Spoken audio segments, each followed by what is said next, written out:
Hey everyone, it's Aubrey, recovering perfectionist, queen of distraction / gardener, and we are back for another summer garden tour and update. The garden is really just in full force right now. It is filling in so much. I just think it's the most beautiful thing this time of year. Meanwhile, I'm having an internal debate on whether or not to do a garden next year. This is the time of year that I kind of start to get overwhelmed with everything that's growing, knowing that I am going to eventually have to preserve and find some kind of use for everything, which I suppose is my ultimate goal for having a garden. With the two little ones, it's just one more thing that I need to take care of. But Jackson does go back to school in a few weeks, and I'll have a little bit more time on my hands, but also probably not. Meanwhile, I'm debating homeschooling him next year, and that's a story for another day.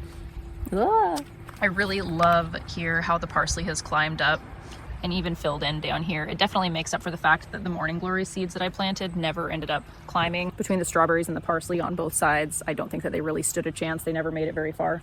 Let's see, this one started climbing, but I don't know if we'll ever see any blooms. It looks like we're going to get a second round of strawberries.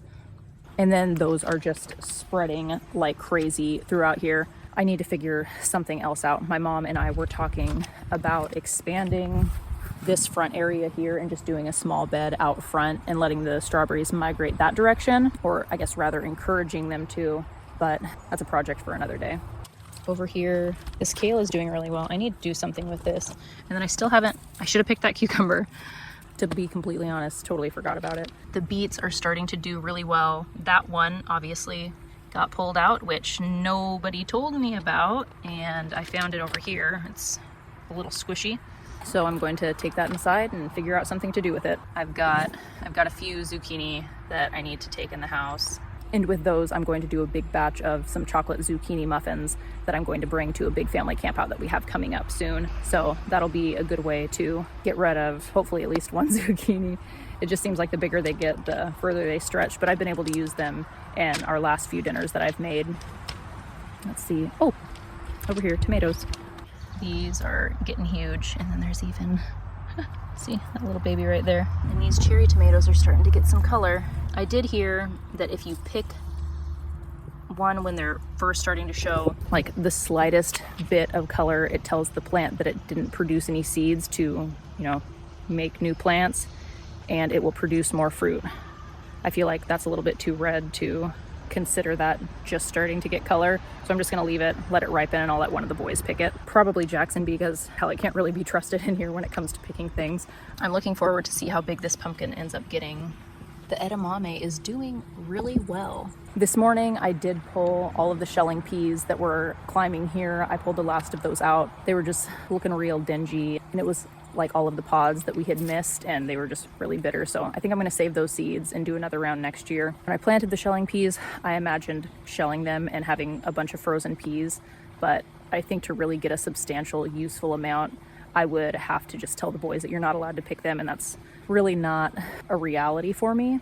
So they get to just snack on the peas in the garden and frozen peas from the store, which, whatever, it's not the end of the world. This cabbage is doing amazing. I think that I have a little guardian in there. Please stay and look after the place.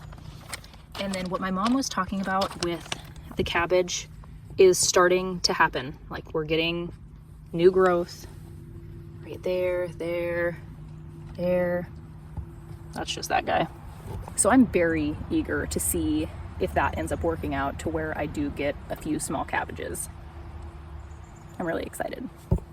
And just since last week, that squash has gotten extremely huge. If you notice that brown sludge at the bottom, it was everything that was at the bottom of that bucket that Alec got into last week, that bucket of fertilizer. If you missed last week's video and you just feel like seeing some child shenanigans, just go watch it. I recommend it, but it was terrible.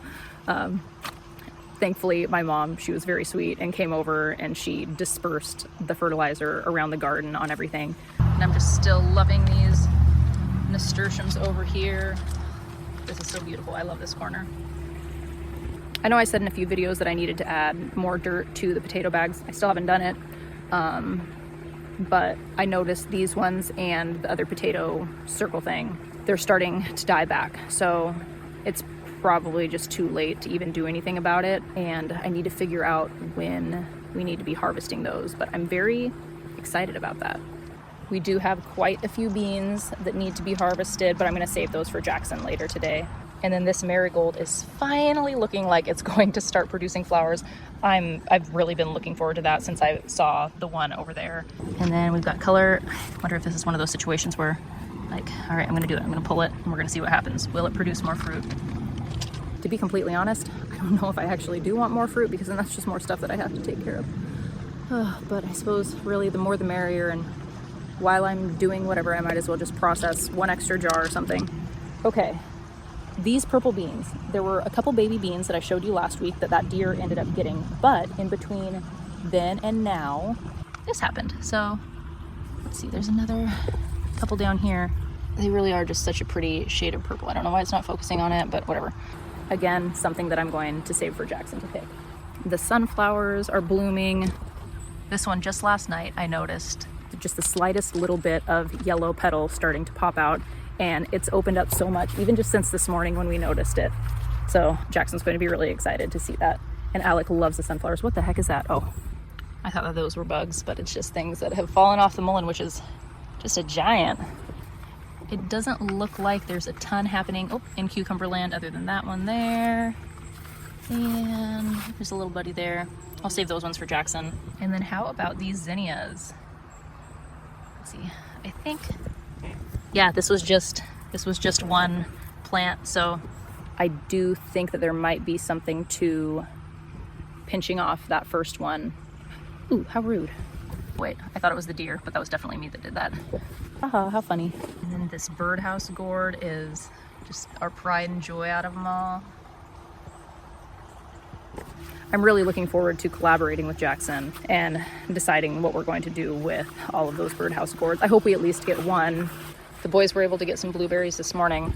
Just kidding, I lied. It wasn't the boys, it was just Jackson. We went out yonder to the back 40 this morning to see what was available in the blackberry department. And we got a couple cups, but only about a half a cup actually made it back to the house between Jackson and Alec. And then Jackson ran ahead and said, let's go check the blueberries. And he ate them all before Alec and I even got close to the house. So one of those perks of being the one with longer legs. Morning glory. When I planted those, I imagined them being just huge and big invasive plants like the white morning glories that you see like on the side of the road. I don't know, I guess depending on where you are. So I wanted to err on the side of caution, and it looks like I probably could have planted like 70 more for it to do anything exciting, because it really looks like it just any one given time only one flower is actually blooming, which is kind of lame. Still nothing jalapeno wise except for that plant. And then my lavender that I thought was going to die didn't, and it's doing pretty good. It will be very exciting if I actually get a successful start from the lavender. This will be the third year that I've tried growing it, third or fourth, and I've obviously failed until now. So I need to figure out when I need to put that outside, or if I should keep it in the greenhouse over the winter. But will I forget about it and not water it? Yes. Should I bring it inside? Huh. Does anybody know things about lavender? Please tell me your tips. They're rebuilding their hive and they're looking at me. Just leave me alone. Go about your business. It's always the hornets. Why can't it just be like, why can't it be a swarm of honeybees that decide to take over my greenhouse? That would be very convenient, since I want to get honeybees someday. Maybe instead of a garden project next year, I'll finally take on getting bees. This is what things are looking over here in potato land. We've got some pumpkins happening over here. These are the real stars though. I am very, very excited for those. I did have to have a conversation with Jackson today about the pumpkins and let him know that those ones are not for carving. Those ones are just for decoration. They're really thick, if I remember correctly, and it would probably just be very cumbersome and kind of an awkward thing to carve anyway, so I'm not just being mean and coveting the pumpkins. I have a legitimate reason. I also try to save as many pumpkins as I can for freezing pumpkin puree. I'll try and get a clip of everything that Jackson and I harvest today and share that with everybody. If I don't do it this week, I'll do it next week. 'Tis the season, it's harvest time, y'all. I'm excited, but also terrified for my time management skills. Whew, man, okay. well, we're gonna wrap things up. It felt like fall about 20 minutes ago, and it doesn't feel like fall anymore. It's getting really muggy and sticky. So I'm gonna go inside, change back into my summer clothes, and I will see you next week for another garden tour. As always, I love you. Have fun and be kind.